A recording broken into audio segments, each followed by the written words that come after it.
Hi, this is Sarah. In this lecture, we will discuss intraocular lenses.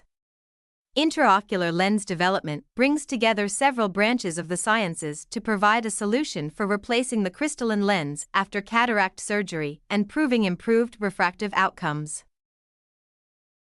Indeed, the learning goals of this presentation are to look at the issues that arise in lens development, how intraocular lens design has developed to address them, and examine how materials and engineering advances impact IOL performance, particularly concerning posterior capsular opacification. Intraocular lenses are artificial lenses implanted in the eye to replace the natural lens removed during cataract surgery. They help restore clear vision and improve patients' quality of life by reducing dependency on corrective lenses. Sometimes, IOLs may also be used for vision correction surgeries, such as refractive lens exchange. The idea for the invention of the intraocular lens was born during the Second World War by ophthalmologist Sir Harold Ridley in London, who observed Royal Air Force soldiers with eye injuries and noticed that fragments of acrylic plastic from the aircraft cockpit canopy that entered their eyes did not cause inflammation, unlike glass fragments. Thus, he proposed the production of lenses made from PMMA for cataract treatment. On November 29, 1949, Ridley created the first intraocular lens implant, but it was in February 1950 that the first intraocular lens was implanted in a human eye. The shape of a typical lens includes the central optical part through which light rays pass and the peripheral haptic part, by which the intraocular lens is anchored to structures of the eye and stabilized. Success from an IOL is the result of a complex relationship between materials, engineering, and a careful surgical approach. On this slide, we discuss the impact of material on IOL design. IOLs are made from two main types of polymer groups, hydrophilic and hydrophobic. Hydrophilic lenses, such as those made of acrylic or PMMA, contain water, and you can see from the image how water droplets spread out on their surface. On the other hand, hydrophobic lenses, typically made from acrylic or silicone, tend to resist water. The sharper water droplet shown on this surface illustrates the difference in water behavior between hydrophobic and hydrophilic lenses. A major consideration of these materials is their biocompatibility. This is divided into two aspects: uveal biocompatibility, which is how the lens interacts with the eye's interior structures, and capsular biocompatibility, which affects how the lens integrates with the eye's capsule. Both play a vital role in patient outcomes. The second key factor in IOL success is the build and design of the lens. A well-designed lens will prevent issues like posterior capsular opacification, or PCO, which is a common complication after cataract surgery. One important design feature is the square edge of the optic. A square optic edge acts as a barrier, preventing epithelial cell migration behind the lens, which is the primary cause of PCO. For optimal results, this square edge must go all the way around the lens in a 360-degree fashion to block any potential cell ongrowth, particularly at the optic-haptic junction. Equally important, but often overlooked, are the haptics, which are the arms of the IOL that help secure it in place within the capsular bag. The design of the haptics is critical to avoid posterior capsule striae and folds, which can distort vision. Properly designed haptics also prevent torsion, tilting, and movement of the IOL as the capsular bag contracts and fibroses post-surgery. Together, the material and design of an IOL must work in harmony to achieve long-term success, minimizing complications and optimizing the patient's vision. In total, the following three key issues arise when considering IOL material: posterior capsule opacification, potential foreign body response to the lens, and microvacuoles in the lens material, which cause the knowns as glistenings. An important aspect of IOLs is their foreign body response, known as uveal biocompatibility. Foreign body response of the IOLs is now rare, with contemporary IOL materials. However, it is important to understand as an issue, and how it was overcome. Here, you can see an example of pigmented giant cells on the surface of the IOL. On this slide, we can see additional examples of foreign body giant cells that can appear on the surface of an intraocular lens. These include cases of chronic eye inflammation, cystoid macular edema, and elevated intraocular pressure. While this foreign body response can occur, it is far less common today. But why is that? Improvements in both IOL materials and surgical techniques have significantly reduced the incidence of foreign body responses following IOL implantation. Modern materials are designed to be more biocompatible, and advances in surgical precision further minimize inflammation and related complications. Research has shown that hydrophilic lenses tend to provoke a lower foreign body response than other types. This is likely due to their water-attracting properties, which make them more compatible with the eye's natural environment. Now, let's look at how advances in surgical technique have further reduced uveal biocompatibility issues. Modern cataract surgery has significantly lowered the risk of uveal complications for a couple of key reasons. First, today's surgical methods cause far less disruption to the blood-aqueous barrier, minimizing the risk of inflammation. Additionally, these refined techniques result in much less postoperative inflammation, which contributes to a smoother healing process. As a result, we're able to achieve consistently good outcomes with nearly any contemporary intraocular lens material. With these advancements, uveal biocompatibility concerns are becoming far less significant, making them less of a priority in IOL selection. Let's turn our attention to posterior capsule opacification, which relates to capsular biocompatibility. PCO is a common complication following cataract surgery, and it occurs when lens epithelial cells migrate onto the posterior capsule, clouding the patient's vision. One of the most effective ways to prevent PCO is through a sharp, square edge on the posterior optic of the IOL.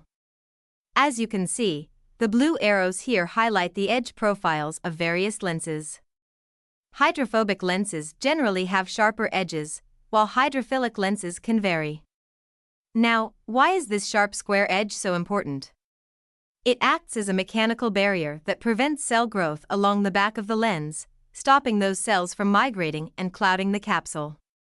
By selecting lenses with this sharp edge design, we significantly reduce the risk of PCO and improve the long-term clarity of the patient's vision.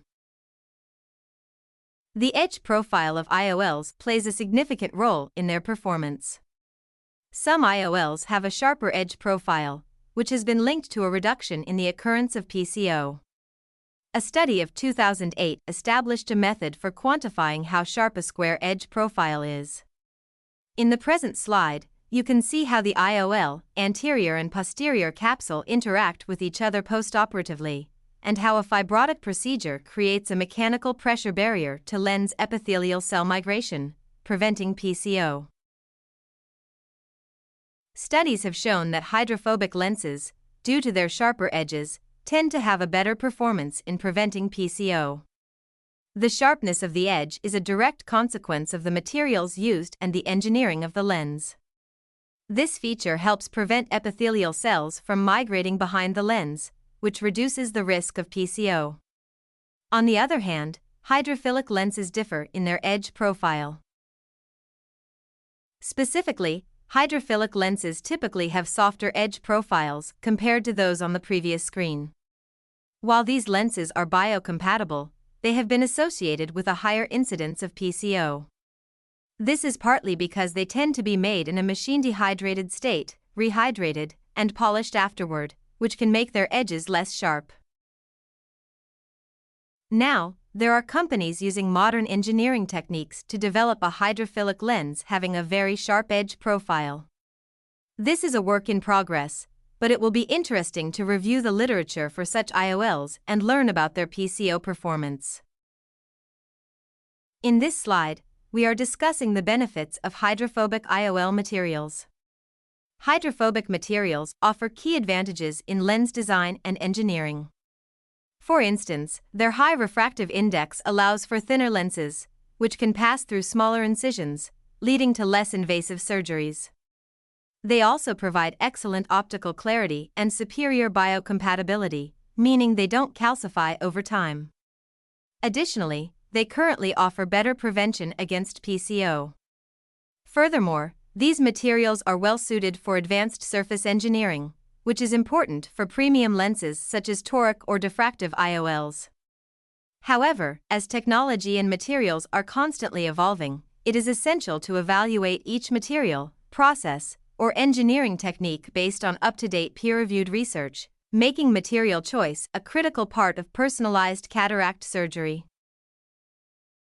This slide addresses the concept of a 360-degree square edge in IOL design, which is critical for preventing PCO. A square edge refers to the sharp profile around the optic, even where the optic and haptic junction meet. This sharp edge is necessary to block the migration of lens epithelial cells, which are responsible for causing PCO. If the square edge does not extend fully around the optic, including at the optic-haptic junction, epithelial cells can move on to the optic, leading to PCO. This is referred to as the Achilles heel effect. Therefore, a well-designed, continuous square edge is vital in preventing this complication and maintaining long-term visual clarity postoperatively. Glistenings are microvacuoles that can develop in the intraocular lens material. These vacuoles appear as tiny sparkles within the lens, ranging from 5 to 15 micrometers in size. They are distributed evenly across the IOL and occur in specific lens polymers, particularly the Acrysoft material. Glistenings typically form a few months after surgery and tend to plateau after a year. While they are seen across all lens polymers, they are more pronounced in some materials. Thanks to advanced imaging techniques, glistenings can be photographed and quantified. This image illustrates how glistenings look at the slit lamp. This example has quite a lot of glistenings, seen as sparkles in the lens. There is also some surface whitening, called nanoglistenings, caused by the hydration of the surface. Glistenings can be photographed, and using image processing, they can be isolated so that they can be seen and counted. In this way, they can be objectively quantified. It is interesting to study how glistenings occur. Intraocular lenses are made from cross-linked polymers. These polymers have tiny spaces, or potential spaces, within their structure. After surgery, water gradually infiltrates these spaces. As water accumulates, it fills these interstitial spaces in the polymer. The refractive index of the water differs from that of the polymer, and this difference causes the appearance of glistenings. These glistenings may become visible to the surgeon or patient as tiny sparkling spots within the lens. While they don't always affect vision significantly, in some cases, if severe, they can cause visual disturbances such as light scatter or reduced contrast sensitivity. So, it's important to consider glistenings because they may affect optical quality, especially in high-performance premium lenses. Let's now explore the factors associated with the formation of glistenings in intraocular lenses. These factors can be grouped into two main categories: manufacturing associations and clinical associations. From a manufacturing perspective, several elements influence the likelihood of glistenings forming.